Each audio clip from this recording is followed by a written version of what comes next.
Welcome back everyone. So in this lecture we will talk about the connective tissue from the chapter tissues of class 9th NCERT. So first of all we should know what is connective tissue. So student, what is connective tissue? Connective means what? Connective means which is connecting something, जो किसी चीज को जोड़ रही है. ठीक है, connective tissue मतलब क्या होता है? ऐसी टिश्यू जो कनेक्ट कर रही है. किनको कनेक्ट कर रही है? डिफरेंट पार्ट्स को कनेक्ट कर रही है हमारे बॉडी के. ठीक है, that's why these are called connective tissues. So a group of cells that connects many parts together. हमारी बॉडी के जो डिफरेंट पार्ट्स होते हैं वो कनेक्टेड होते हैं थ्रू दीज कनेक्टिव टिश्यूज. अब कनेक्टिव टिश्यू के बारे में सबसे इंपॉर्टेंट पॉइंट ये है कि this is most diverse tissue. Most diverse tissue मतलब ये जो कनेक्टिव टिश्यू है इसमें वेराइटीज बहुत देखने को मिलती है. डाइवर्स मीन्स होता है varieties. Varieties in the sense कि ये जो कनेक्टिव टिश्यूज जो है जब हम आगे पढ़ेंगे तो हमें पता चलेगा कि इसके जो टाइप्स, इतने सारे टाइप्स हैं और सभी जो टाइप्स हैं वो अलग अलग टाइप का नेचर है उनका. कुछ जो कनेक्टिव टिश्यूज हैं कुछ बहुत सॉलिड है, ठोस है. कुछ कनेक्टिव टिश्यू जो है वो लिक्विड फॉर्म में है, पानी के जैसे होते हैं. और कुछ कनेक्टिव टिश्यू जो है वो सेमी सॉलिड होते हैं, ना ही वो एकदम पानी के जैसे है ना वो सॉलिड है, इन बिटवीन में है सॉलिड और लिक्विड के. ठीक है, तो इनमें वैराइटीज देखने को मिलती है, इस वजह से इसे सबसे डाइवर्स टिश्यू बोला गया है. नेक्स्ट पॉइंट इज मैट्रिक्स में be jelly like, fluid, dense और रिजिड. मैट्रिक्स क्या होता है? मैट्रिक्स मतलब कि जो कनेक्टिव टिश्यूज हैं, ये कनेक्टिव टिश्यू जिन सेल्स से मिलके बना है. जैसे कि आप देखेंगे ये पूरा आप देख रहे हैं, this is connective tissue structure है. अब इस कनेक्टिव टिश्यू में जो ये देख रहे हैं आप ब्लैक कलर की, ये सेल्स है. एक कनेक्टिव की सेल है. ठीक है, अब ये जो सेल है वो फर्स्ट सेल दूसरी सेल, इनके बीच में आप स्पेस देख सकते हैं. ठीक है, ये स्पेस है और ये जो स्पेस होता है इसमें मैट्रिक्स भरा होता है. मैट्रिक्स मतलब क्या है? फ्लूइड है, पानी है. ठीक है, अब मैट्रिक्स क्या होता है? मैट्रिक्स मतलब कि फ्लूइड, पानी जैसा कुछ सब्सटेंस है. ठीक है, अब हमने क्या देखा था पहले कि ये डाइवर्स है, इनमें वैराइटीज है. तो मैट्रिक्स में भी वैराइटीज रहेंगी. वैराइटीज कैसे? या तो मैट्रिक्स लिक्विड कंडीशन में रहेगा, पानी जैसा रहेगा, या तो सॉलिड भी हो सकता है या फिर सेमी सॉलिड भी हो सकता है. ठीक है, तो मैट्रिक्स मतलब क्या है? बहुत सारी सेल्स के बीच में जो स्पेस है उसमें कुछ ना कुछ फिल रहता है and that is called matrix. ठीक है, और ये जो मैट्रिक्स है वो डिफरेंट फॉर्म्स में हो सकता है. जेली जैसा भी हो सकता है, लिक्विड जैसा भी हो सकता है. ठीक है, और डेंस भी हो सकता है, गाढ़ा भी हो सकता है, या फिर सॉलिड भी हो सकता है. ठीक है, जब हम आगे देखेंगे तो आपको और मैं क्लियर करूंगी कि मैट्रिक्स अलग अलग टाइप्स की जो कनेक्टिव सेल्स एंड टिश्यूज जो है उनमें मैट्रिक्स में क्या डिफरेंसेस देखने को मिलते हैं. ठीक है, तो यहाँ पे जो ये पॉइंट लिखा है ना, मैट्रिक्स में be jelly like, fluid, dense and rigid. Rigid means hard. ठीक है, तो मैट्रिक्स ये अलग अलग फॉर्म्स में अवेलेबल होता है. मैं आपको और क्लियर करूंगी. तो इसकी कंपोजिशन क्या है? कंपोजिशन मतलब कि जो कनेक्टिव टिश्यू है किन चीजों से मिलके बना है. ठीक है, एक्चुअली इसके कॉन्स्टिट्यूएंट्स क्या होते हैं? सो सेल्स आर, ये पूरे स्ट्रक्चर जो आपको दिख रहा है, this is the structure of connective tissue. ठीक है, cells are widely spaced to give flexibility. मतलब ये आपको जो सेल्स दिख रहे हैं पर्टिकुलरली ये तो आपका इपिथेलियल सेल है. मतलब कि जो इपिथेलियल मतलब कि जो आउटर कवरिंग होती है ना हर एक पार्ट्स की, हर एक जो ऑर्गन्स है, दैट इज इपिथेलियल. ठीक है, तो ये एपिथेलियल मैंने शो किए, इनके बीच में ये आप देख रहे हैं ये पूरा कनेक्टिव का स्ट्रक्चर है. अब ये जो ब्लैक कलर की जो आपको दिख रही है ये कनेक्टिव सेल्स हो गई. ठीक है, अब आप देख सकते हैं इस स्ट्रक्चर में एक कनेक्टिव जो सेल है दूसरी कनेक्टिव सेल्स के बीच में काफी डिफरेंस है. ठीक है, बहुत दूर दूर है, वो पास लोकेटेड नहीं है. पास मतलब ऐसे लोकेटेड नहीं है, कनेक्टेड नहीं है. एक सेल के बीच में ये बहुत सारे स्पेस है, ये पूरा स्पेस है. ठीक है, अब तीसरी रहेगी तो इनके बीच में भी ये पूरा स्पेस है. तो इस स्पेस में कुछ ना कुछ भरा रहता है और वही मैट्रिक्स भरा रहता है. ठीक है, तो इन सेल्स के बीच में आपको बहुत ज्यादा स्पेस देखने को मिलेगा, वाइड स्पेस है. ठीक है, तो यही पॉइंट ये शो कर रहा है. अब वाइड स्पेस क्यों है? अगर वाइड स्पेस नहीं रहेगा तो इनमें फ्लेक्सिबिलिटी नहीं रहेगी, स्ट्रेचिंग जो पावर है वो नहीं रहेगा. ठीक है, अगर सेल्स बहुत पास में क्लोजली लोकेटेड रहेंगी तो ये क्या होंगी? वो बेंड नहीं हो पाएंगी, फ्लेक्सिबल नहीं रहेंगी. ठीक है, जो फ्लेक्सिबिलिटी है वो इसकी सेल्स के बीच में जो स्पेस है उसकी वजह से. ठीक है, next point is intercellular space is filled with dense fluid called intercellular या फिर एक्स्ट्रा सेलुलर मैट्रिक्स. अब ये इंटरसेलुलर एक्स्ट्रा सेलुलर क्या होता है मैं आपको क्लियर करती हूँ.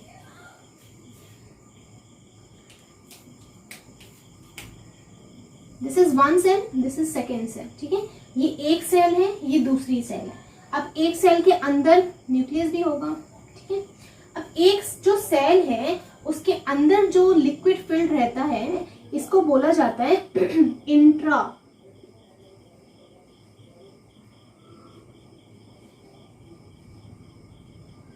ठीक है, intracellular matrix.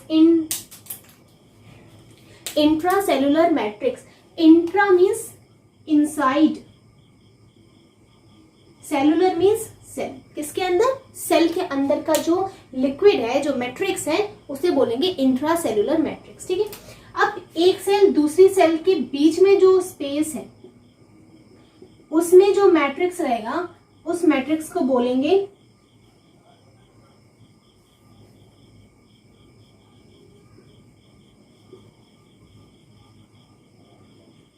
Extra cellular या फिर इंटरसेलुलर,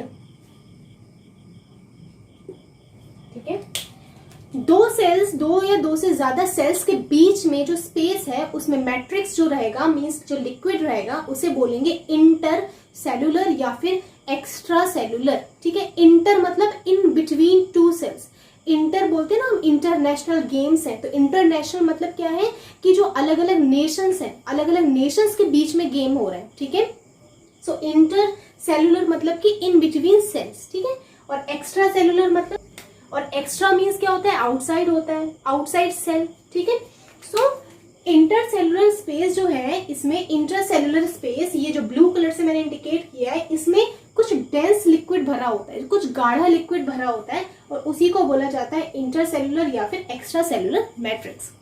अब जो एक्स्ट्रा सेलुलर मैट्रिक्स है, मतलब ये जो आपको दिख रहा है ब्लू कलर का जो मैंने पूरा बनाया है, जिसको मैं बोल रही हूँ इंटरसेलुलर या फिर एक्स्ट्रा सेलुलर मैट्रिक्स, अब ये किन चीजों से मिलकर बना है, तो बेसिकली इनमें दो चीजें वो अवेलेबल होती हैं। एक तो फाइबर्स अवेलेबल होते हैं, फाइबर्स किन चीजों के, प्रोटीन फाइबर्स, प्रोटीन के फाइबर्स होते हैं, ठीक है। और दूसरा है कि ग्राउंड सब्सटेंस, ग्राउंड सब्सटेंस मतलब कि वाटर, कहने का मतलब ये है कि जो ये जो फाइबर जिसमें प्रेजेंट रहेंगे, ये फाइबर्स रहेंगे कहाँ, इसके लिए कुछ ना कुछ बेस तो होना चाहिए, ठीक है। तो वो बेस आपका वाटर रहेगा, वाटर में आपका फाइबर्स पड़े रहेंगे और इन दोनों को मिला के आपका मैट्रिक्स बन जाता है, ठीक है। सो ये जो ब्लू कलर है ये आपका मैट्रिक्स है, दिस।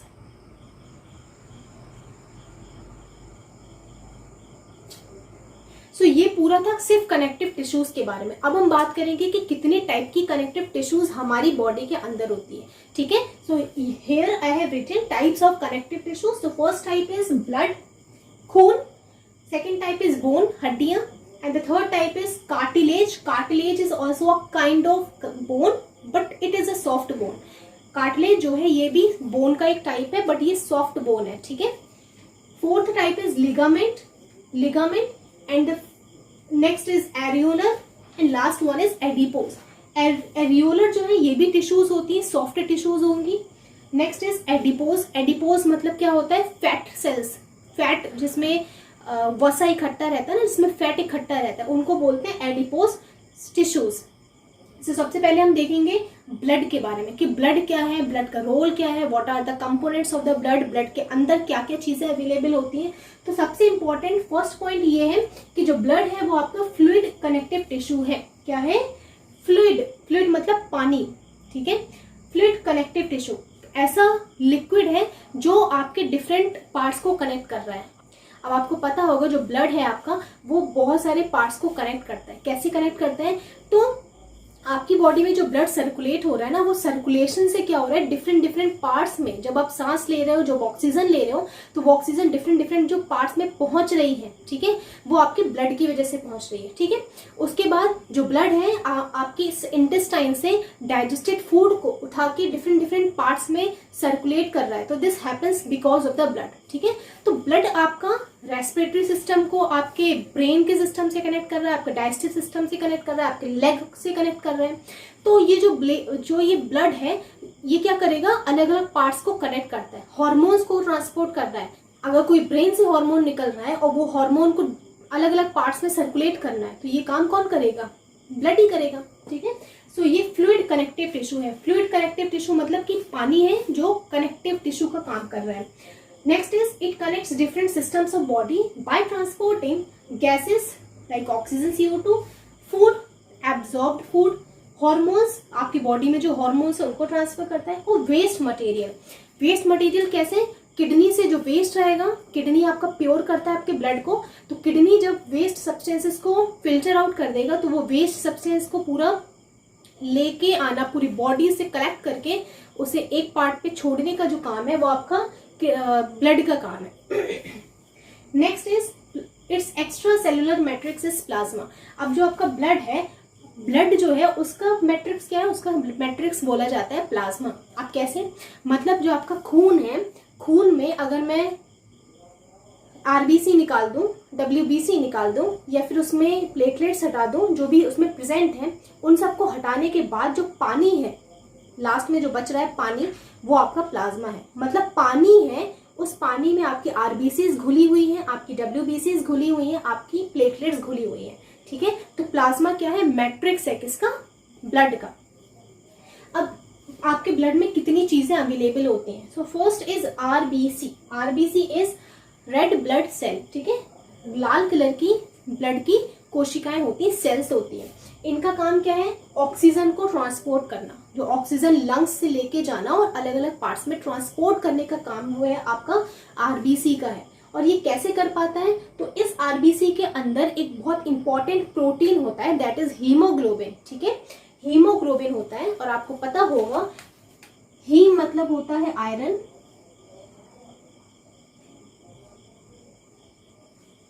ग्लोबिन मतलब प्रोटीन. तो ऐसा प्रोटीन जिसके पास एक आयरन का एटम भी है, और ये क्या करता है? ऑक्सीजन के साथ बाइंड हो जाता है, जुड़ जाता है, फिर इसको अलग अलग पार्ट में ट्रांसपोर्ट करता है. ठीक है, तो ये इसका काम ये है. और एक और इम्पॉर्टेंट पार्ट है आयरन जो है, एक और इम्पॉर्टेंट इसमें है ये पॉइंट कि आयरन जो है, इसकी वजह से जो आपके ब्लड का कलर जो है वो रेड हो जाता है. ठीक है, लाल कलर का होता है, तो due to the presence of haemoglobin. One more point, RBCs जो होती हैं, आरबीसीज की लाइफ स्पैन कितने टाइम तक ये लाइव रहता है, जिंदा रहता है?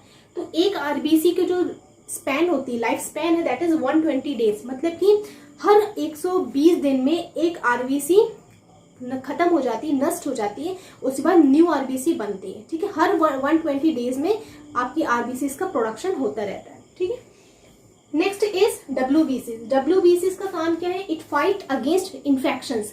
आपकी बॉडी में बाहर से कोई भी कीड़े ने काट लिया आपको, या फिर बाहर से कोई भी फॉरेन पार्टिकल्स आपकी बॉडी में गया, उस फॉरेन पार्टिकल को वहीं पे रोकना और वहां पे फाइट करना, उसके अगेंस्ट लड़ना, ये काम है डब्ल्यूबीसीज का. और डब्ल्यूबीसीज मीन्स व्हाइट ब्लड सेल्स. आपको पता होगा जब आपको कभी मच्छर काट लेता है, तो मच्छर के काटने के बाद आपने देखा होगा यहाँ पे स्वेल हो जाता है, फूल जाता है. और फूल जब जाता है तो आपने ये भी ऑब्जर्व किया होगा कि यहाँ पे व्हाइट हो जाता है, थोड़ा सा व्हाइट हो जाता है फूलने के बाद. ठीक है, तो ये व्हाइट क्यों है? क्योंकि जैसे ही मच्छर ने आपको काटा, मच्छर ने अपना कुछ ना कुछ आपकी बॉडी में इंजेक्ट किया होगा, रिलीज किया होगा. ठीक है, अब जैसे ही वो रिलीज किया तो आपके ब्रेन ने डब्ल्यूबीसीज को ऑर्डर देता है कि पूरी बॉडी की जो डब्ल्यूबीसीज हैं वो उस पार्ट पे जाके इकट्ठी हो जाती हैं. ठीक है, इकट्ठी हो जाती हैं. अब उस जो फॉरेन पार्टिकल है, जो भी मच्छर ने आपकी बॉडी में इंजेक्ट किया है, उसके अगेंस्ट वो फाइट करेगी, और तब तक फाइट करेगी जब तक जो फॉरेन पार्टिकल है कंप्लीटली डिस्ट्रॉय ना हो जाए. ठीक है, फिर आपने देखा होगा कि कुछ समय बाद धीरे धीरे जो स्वेलिंग जो हो जाती है वो खत्म हो जाती है, डिसअपियर हो जाती है. ठीक है, तो ये डब्ल्यूबीसी का काम है, फाइट करना, आपको हर एक इन्फेक्शन से प्रोटेक्ट करता है. Next is platelets. प्लेटलेट्स क्या होती हैं? प्लेटलेट्स बहुत इंपॉर्टेंट कॉन्स्टिट्यूएंट है, कंपोनेंट है हमारे ब्लड का. क्योंकि आपकी बॉडी में जो भी थक्का बनता है, जैसे आपको कट लग गया, ठीक है, कट लगने के बाद कुछ समय बाद आपने देखा होगा ऑटोमेटिकली आपका जो ब्लड है ब्लीडिंग होना स्टॉप हो जाती है, ब्लड जो निकलने लगता है ना वो बंद हो जाता है. तो ये बंद क्यों होता है? क्योंकि ब्लड से ये जो आपके ब्लड में ये प्लेटलेट जो होती है ना, सेल्स, ये वहां पे आके इकट्ठी हो जाती हैं, और इकट्ठी होने के बाद वो क्या कर देती है? ब्लड को बाहर नहीं निकलने देती. ठीक है, तो ये प्रोटीन टाइप के ही होते हैं स्ट्रक्चर्स. तो ये किस चीज में हेल्प करता है? It helps in clotting. Clotting मतलब थक्का बनना. किस चीज का? ब्लड का. थक्का बनाने में हेल्प करती है. Now the second type of connective tissue is bone. ठीक है, हड्डियां. तो जो बोन होती है ये भी कनेक्शन का काम करती है, और जितनी भी बोन्स होती हैं वो एक दूसरे से कनेक्शन का काम करती है, कनेक्टिविटी बना के रखती है, डिफरेंट डिफरेंट पार्ट्स को कनेक्ट करती है। जैसे कि मेरे हेड की जो पूरी बोन्स है ना एक दूसरे से कनेक्टेड है, शोल्डर से कनेक्टेड है, शोल्डर की हैंड से कनेक्टेड है, इस वजह से इन्हें कनेक्टिव टिश्यू की कैटेगरी में प्लेस किया गया है। So these are strong and non flexible tissue. आपको पता होगा जितनी भी बोन्स हैं वो बहुत स्ट्रॉन्ग होती हैं, हड्डियां होती ही बहुत मजबूत हैं, ठीक है, और इनमें फ्लेक्सिबिलिटी बहुत ज्यादा कम होती है। फ्लेक्सिबिलिटी कम होने का मतलब क्या है कि स्ट्रेच नहीं हो सकती, जो हड्डियां हैं वो स्ट्रेच नहीं होती है, फ्लेक्सिबिलिटी इनमें कम होती है, ठीक है। तो नॉन फ्लेक्सिबल है ये। कैसी है? नॉन फ्लेक्सिबल टिश्यूज है। उसके बाद जो हड्डियां होती हैं वो आपकी कैल्शियम एंड फॉस्फोरस से बनी होती हैं, कि इसलिए आपको बोला जाता है कि मिल्क आपको कंज्यूम करना चाहिए, डेयरी प्रोडक्ट्स आपको ज्यादा खाने चाहिए, क्योंकि डेयरी प्रोडक्ट्स जो होते हैं, मिल्क के जितने भी प्रोडक्ट्स होते हैं उनमें कैल्शियम एंड फॉस्फोरस अवेलेबल होता है। अगर आप ये कैल्शियम फॉस्फोरस ज्यादा लेंगे तो आपकी जो हड्डियां हैं वो मजबूत रहेंगी, ठीक है। और अगर कैल्शियम एंड फॉस्फोरस आप नहीं लेंगे तो आपकी जो हड्डियां हैं, जो बोन्स हैं, वो वीक हो जाएंगी, ठीक है। तो इस वजह से आपको ये दोनों चीजें लेनी चाहिए। नेक्स्ट इज बोन सेल्स को हम ऑस्टियोसाइट्स भी बोलते हैं, मतलब बायोलॉजी की लैंग्वेज में जो हड्डियां होती हैं, हड्डियों की जो सेल्स होती हैं उन्हें हम ऑस्टियोसाइट्स से भी बोलते हैं, ऑस्टियोसाइट भी बोलते हैं। ऑस्टियो मीन्स क्या होता है? तो यहाँ पे ऑस्टियो जो वर्ड है ना, इसका मतलब होता है बोन, साइट मतलब होता है सेल, ठीक है। तो ऑस्टियोसाइट्स मतलब बोन सेल्स बायोलॉजी की लैंग्वेज में। Next is canaliculi. कैनालिक्यूली क्या होती है? जो हड्डियां होती हैं, suppose this is structure of bone, ठीक है, ये हड्डी है, तो इन हड्डियों पे ऐसे छोटे छोटे पोर्स अवेलेबल होते हैं, छोटे छोटे पोर्स रहते हैं, बहुत माइन्यूट पोर्स, और इन्हीं पोर्स को बोलते हैं कैनालिक्यूली, ठीक है, कैनालिक्यूली जिसे हम बोलते हैं।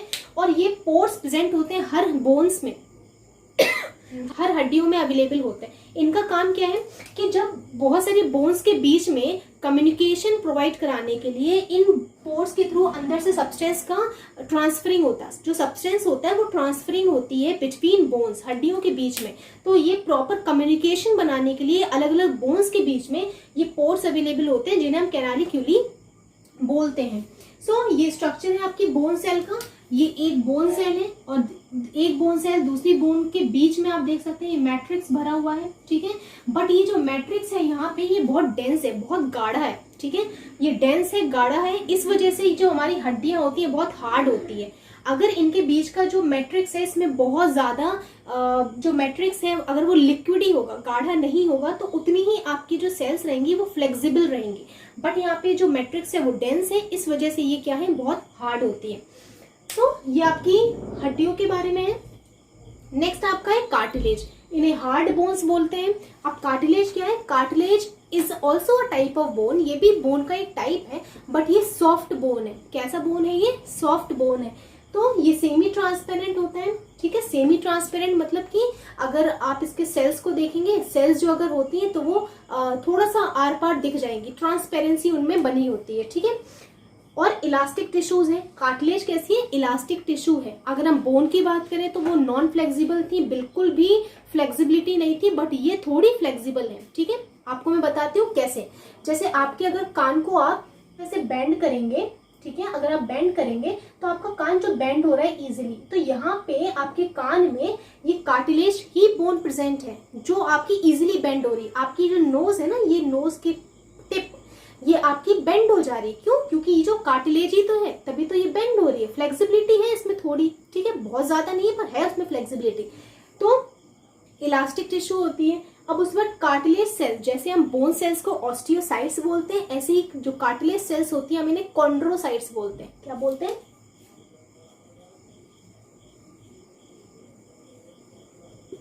कॉन्ड्रोसाइट्स। अब यहाँ पे जो कॉन्ड्रो है, कॉन्ड्रो मतलब होता है कार्टिलेज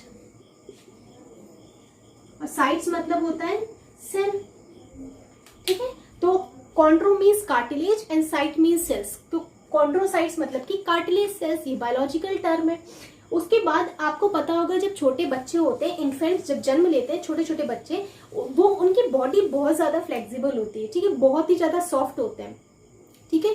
तो एक्चुअली उनकी बॉडी में पहले कार्टिलेज बोन्स ही अवेलेबल होती है। कार्टिलेज बोन्स अवेलेबल होने की वजह से वो बहुत सॉफ्ट होते हैं, डेलिकेट होते हैं। बट धीरे धीरे जैसे इन्फेंट जो बच्चा है ग्रो करता है, मैच्योर होता है, तो उनकी जो कार्टिलेज बोन्स हैं वो कन्वर्ट हो जाती है मैच्योर बोन्स में, मैच्योर कार्टिलेज में, ठीक है। वो रिप्लेस हो जाती है। धीरे धीरे उनमें कैल्शियम फॉस्फोरस का ज्यादा डिपोजिशन होने लगता है, जिसकी वजह से वो मैच्योर हो जाती है, हार्ड हो जाती है। तो आपको पता होगा जब छोटे बच्चे होते हैं उनमें अगर बोन्स की संख्या आपसे पूछी जाए तो वो 300 अराउंड बोन्स होती हैं, ठीक है। बट एक एडल्ट पर्सन में जब बड़े हो जाते हैं, एडल्ट पर्सन में जो बोन्स के नंबर्स होते हैं वो 206 हो जाते हैं। ऐसा क्यों? क्योंकि पहले कार्टिलेज थे, बाद में वो रिप्लेस कर ली गई है बोन्स के द्वारा। तो this is about the infants. Next है शार्क जो फिश है उसकी पूरी बॉडी जो है, पूरा बॉडी स्केलेटन जो है वो आपका उसका जो है कार्टिलेज से बना होता है, इसलिए वो बहुत ज्यादा बेंड हो जाती है, ठीक है। उसके बाद है कि कार्टिलेज सेल्स जो होती है वो होती कहाँ पे है, हमारी बॉडी में कहाँ होती है? एक तो आपकी ईयर में होती है, ठीक है, एक आपकी नोज में होती है टिप पे, और आपकी नेक पे होती है ट्रैकिया, या आपकी विंड पाइप ट्रैकिया जिसे हम बोलते हैं, ठीक है। उसके बाद जो हड्डियां होती है, दो हड्डियों के बीच में, यहाँ पे बीच में वन बोन सेकेंड बोन, इनके बीच में जो ये है ना, यहाँ पे कार्टिलेज थोड़ा भरा होता है, फिल होता है, तो हड्डियों के बीच में भी प्रेजेंट होता है, बिटवीन बोन्स। उसके बाद है कि जैसे बोन्स में मैट्रिक्स गाढ़ा होता है, तो इनका जो मैट्रिक्स है, मतलब कि इनकी कार्टिलेज सेल्स के बीच का जो मैट्रिक्स है वो किन चीजों से मिलके बना होता है? तो वो प्रोटीन और शुगर से मिलके बना होता है इनका मैट्रिक्स। तो आपसे ये क्वेश्चन भी पूछा जा सकता है कि एक्स्ट्रा सेलुलर जो मैट्रिक्स है कार्टिलेज सेल्स में वो किन से मिलके बना होता है? तो that is made by the protein and sugars. तो ये पूरा जो था, this is all about the connective tissue. After this we will see the next type of connective tissue in the next lecture.